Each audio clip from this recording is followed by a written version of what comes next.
So mga par, sa naging panayam nga po ng ating Filipino Flash no nito Donaire Jr. sa Boxing News, nagbigay ito mga idol ng prediction sa bakbakan sa pagitan ng kanyang dating mortal na karibal na si Naoya Inoue kalaban si Murodjon Akhmadaliev, kung saan mga idol ayon kay Flash, isa daw ito sa mga excited na mapanood ang laban ng dalawa sa malakas na fighter sa 122 pounds. Parehong mabigat daw na laban mga idol para sa dalawang fighter to. Alam daw nito mga idol na isang sulid na boxer itong si MJ. Malakas daw ito sumuntok mga idol, pero nakikita daw nito na problema sa kanya, wala daw masyadong head movement si MJ sa bakbakan at ang ganitong estilo daw mga idol, base sa experience ni Donaire na makalaban si Inoue sa ibabaw ng boxing ring. Sobrang napakadelikado daw ito mga idol, mabilis daw kasi sumuntok si Inoue, minsan daw hindi mo malalaman na tumatapon ito ng suntok, gulat ka na lang daw tatamaan ka na, at kapag nakaramdam ka daw ng hilo mga idol sa suntok ni Inoue, iyari ka daw talaga mga idol, dahil isa daw ang Hapones sa magagaling na finisher sa bakbakan. Pero gayon pa man daw mga idol, sabi ni Flash, style make fights naman daw ang laban, kaya hindi daw natin malalaman kung ano mangyayari dito dahil pareho naman daw magaling ang dalawang fighter.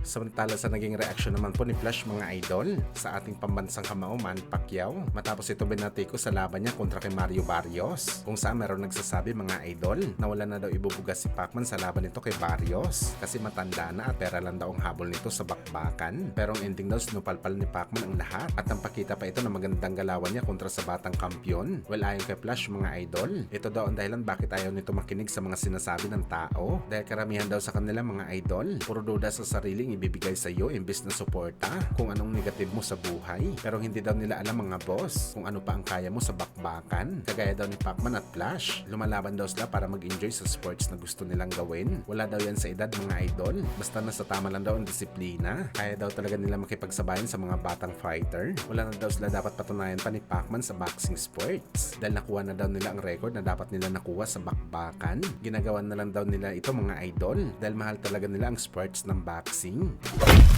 Sa kabilang banda naman mga idol, Timothy Bradley nag-angas na naman po sa social media para sermonan ng mga fans ni Canelo Alvarez. Ano yan mga idol? Sa bakbakan daw ng dalawang superstar sa linggo, hindi na daw bago mga idol kay Crawford ang laki ng katawan ni Canelo sa bakbakan. Sanay na sanay daw si Crawford mga idol na mandurog na malaking kalaban, mapaboxing man daw o street fights. Saksi daw mga idol ang mama ni Terence Crawford dahil siya mismo mga idol ang nagpasok kay Crawford sa boxing dahil lahat daw ng mga lalaki sa kanilang kalye dati basag ang mukha kay Crawford. Ganon daw ito mga idol kabangi sa bakbakan. Kaya humanda daw si Canelo mga idol. Matitikman daw nito ang brutal knockout galing kay Crawford. Well, abangan natin to mga idol. Isa talaga tayo mga idol sa mga tatawa kay Timothy Bradley. Sakaling hindi manalo dito si Crawford. Parang palagay kasi ni Bradley mga idol, walang kamay si Canelo para manalo sa bakbakan na to.